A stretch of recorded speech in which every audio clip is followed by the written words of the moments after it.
Haleluya, haleluya, torero ry'Imana. Nshuti bavandimwe bakristo, turabasuje mu izina rya Yesu Kristo. Nshuti z'Imana rero tugiye gusoma igice cya kabiri. Hari abantu benshi bambwiye bamyandikire bambwira ko bafashijwe n'igice cya mbere, so tugiye gukomerezaho n'igice cya kabiri kugira ngo dukomeze duhezagirwe dufashwe. Tugiye gusoma itangiriro igice cya kabiri. Ejo twasomye igice cya mbere, tugiye gusoma igice cya kabiri. Igice cya mbere cyari kitararangira neza, hari ukuntu basomye ariko ntibarangiza umunsi wa karindwi. Imana Yezu umunsi wa karindwi baratubwiye batubwira kugeza ku munsi wa gatandatu. Umunsi wa gatandatu wa karindwi, wa gatandatu bari bavuze Imana yari yaremye ibona byose ngo ko ari byiza. Imana ireba byose ko ibyo yaremwe irabireba ngisanga ngo byose ngo ni byiza. Icyo gihe ku munsi wa karindwi rero niho tugiye gukomerezaho abo twatangiranye ejo, abo twatangiranye ubu nibwo tugiye gukomeza igice cya kabiri. Kandi ndabizi neza muraza gufashwa, Imana irabana namwe. Titire avuga ngo Imana Yezu umunsi wa karindwi. Murongo baravuga ngo ijuru n'isi n'ibirimo byinshi byose birangira kuremwa. Ku munsi wa karindwi Imana irangiza imirimo yakoze, iruhuka ku munsi wa karindwi imirimo yayo yose yakoze. Imana ihumugisha umunsi wa karindwi, iraweza kuko ariwo Imana yaruhukiyemo imirimo yakoze yose. Aho ngaho ngira ngo mu buryo bwo kurema twarasomye ibintu byinshi, ariko ubu ngubu nagira ngo buri wese afite ikintu yagiye akuramo. Tugiye gukomereza hamwe twumva ukuntu Imana yashize Adamu muri Edeni. Niyo titire tugiye gukomerezaho. Ku murongo wa 4 haravuga ngo uku niko kuremwa kw'ijuru n'isi ubwo byaremwaga.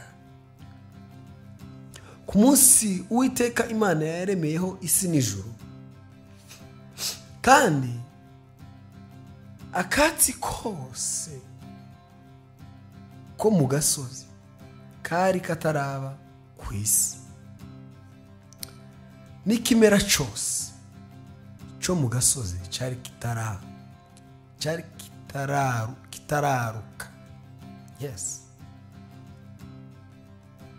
cyari kitararuka kuko Uwiteka Imana yari itaravuba imvura ku isi, kandi nta muntu wariho wo guhinga ubutaka. Ariko igihu cyavaga mu isi kigatosa ubutaka bwose. Uwiteka Imana irema umuntu umukungugu wo hasi, ifata umukungugu wo hasi. Imana ni nyembabazi, Imana ni igitangaza. Imuhumekera mu mazuru umwuka w'ubugingo, umuntu ahinduka ubugingo buzima.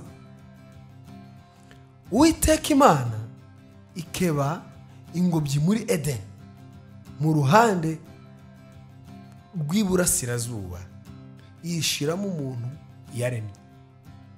Ku murongo wa 9 haravuga ngo Uwiteka Imana imezamo igiti cyose cy'ikundiro cyera imbuto ziribwa, imeza n'igiti cy'ubugingo hagati muri iyo ngobyi, imezamo n'igiti cy'ubwenge bumenyesha icyiza n'ikibi. Haleluya. Ku murongo wa 10 haravuga ngo umugezi uturuka muri Edeni unetesha iyo ngobyi. Uwo mugezi uvamo wigabanyamo 4. Uranyanganira ikinyarwanda cyanje kirasa naho ari gike cyane, ariko ndagerageza. Umugezi uturuka muri Edeni unetesha iyo ngobyi. Uwo mugezi uvamo uvamo wigabanyamo 4. umwe witwa pishoni, ariwo ugose igihugu cyose cy'ihavila kirimo izahabu, kandi izahabu yo muri icyo gihugu ni nziza. Iyo niho hari ubushishi buva ku giti bwitwa budora, n'amabuye yitwa shohamu, undi witwa gihoni. Aho bari kutubwira ya migezi. Umwe batubwiye ko witwa pishoni, undi batubwiye witwa gihoni. Yes, ariwo ugose igihugu cyose cy'ikushi. Undi witwa hidekuru, niwo uca imbere y'igihugu cyitwa ashuri. Uwa 4 witwa ufurate. Iyo ni ya migezi 4. Uwiteka Imana ijyana wa muntu imushira muri iyo ngobyi yo muri Edeni ngo ahingire ibirimo ayirinde. Amen. 16 turavuga ngo Uwiteka Imana iramutegeka iti. Umva ukuntu Uwiteka azategeka. Umva ikintu Uwiteka yategetse umuntu yari yaremye. Yaramubwiye ngo ku giti cyose cyo muri iyo ngobyi ujye urya imbuto zacyo uko ushaka. Imana ntacyo itadukoreye. Izi yaguhaye byose ukeneye, ibyo ushaka byose Imana yarabiguhaye muri Edeni. Umva kantu yarengejeho. Ariko igiti cy'ubwenge bumenyesha ikibi ni ariko igiti cy'ubwenge bumenyesha ikibi, icyiza n'ikibi ntuzakiryeho, kuko umunsi wakiriyeho no gupfa uzapfa. Mu by'ukuri bagenzi, Imana yacu iradukunda. Imana yacu yaduhaye ibintu byinshi. N'ikizi tubuza nacyo izisha ibibizi ko ngo kizotubaho kibi. Iyo ngo ikintu ndabahaye ibintu byose, ariko iki timukagikoreho. Mu yandi magambo, ifite n'ibindi yoduha, ariko nibyo idashaka ko dufata. Si ukuvuga ngo ni ikindi kintu tubiki ubute. Ni ikindi yayibona cyo twangiza. Icyo nicyo nacyo izivuga ngo timugikoreho, ariko ibindi byose izivuga ngo mugende mutware. Imana yacu ni nziza. Oh, haleluya, haleluya. Yaravuga ngo igiti kimenyesha ikibi n'icyiza, icuje ntimugafateho, kuko nukijyaho no gupfa muzopfa. Ikibabaje nuko abantu bari mu Rwanda bakajya ku giti Imana yababujije. Imana ikavuga ngo ntuzakora iki kintu, kandi Imana ikavuga ngo nimugikora muzapfa nabi. Ntimuzagera ku byiza, ntimuzagera kuri iki niki, ntimuzabona imbaraga z'Imana. Ukagenda ukajya ku giti. Naze kandeke gutera commentaire nyinshi. Dukomeze dusome. Hari titre tugezeho yo ku murongo wa 18 ivuga ngo Imana irema Eva.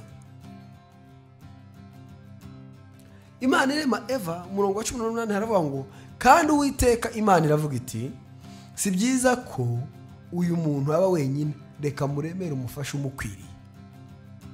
Uwo ni Imana ikomeje kutugirira neza.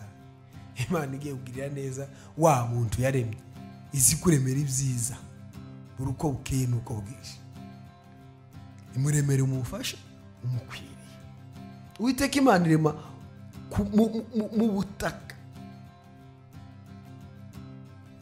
Ni 19. Uwiteka Imana irema mu butaka amatungo yose n'inyamaswa zo mu ishyamba zose, n'inyoni n'ibisiga byo mu kirere byose, ibizanira uwo muntu ngo imenye uko abyita, kandi uko uwo muntu yise ikintu cyose gifite ubugingo aba ari ryo riba izina ryacu. Uwo muntu yita amatungo yose n'inyoni n'ibisiga byo mu kirere n'inyamaswa zo mu ishyamba zose, ariko umufasha umukwiriye yari ataraboneka. Uwiteka Imana isinziriza uwo muntu ubuticura, arasinzira, imukuramo urubavu rumwe ihasubiza inyama. Urwo rubavu Uwiteka Imana yakuye muri uwo muntu iruhindura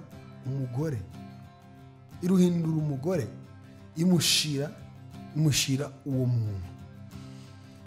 Aravuga ati, uyu ni igufwa ryo mu magufwa yanje, ni akara ko mu mara yanje, azitwa umugore kuko yakuwe mu mugabo. Nicyo gituma umuntu azasiga se na nyina akabana n'umugore we akaramata, bombi bakaba umubiri umwe. Kandi uwo mugabo n'umugore we bombi bari bambaye ubusa, ntibakorwe n'isoni. Haleluya. Turashimana yuko uyu munsi ugenze neza, naho wa kabiri tuzakomereza ho ejo itangiriro cya gatatu. Ubu naho utaha reka dusenge Imana muri aya magambo twumvise. Imana igira icyo ikora ku buzima bwawe. Mana tugushimiye kuri Imana itazibiri kugira, Imana izikora ibitangaza, Imana izirema ikaturemera ibyiza, ikarema umugabo ikamuremera umugore, ikamuremera umufasha umukwiriye, ikavuga ngo uyu muntu ntago ari byiza ko aba hano wenyine. Imana ikareba abantu ikabona ko hari icyo babuze, ikavuga ngo reka mbaremere ikindi kintu kubera ko bagikeneye. Imana nizimenya ibyo dukwiriye, ibidukwiriye Imana izibimenya ikabitugenera. Haleluya. Ushimwe Imana kuri Imana igira neza. Ibyo byose tubisenze twizeye mu izina rya Yesu Kristo umwana wawe. Amen.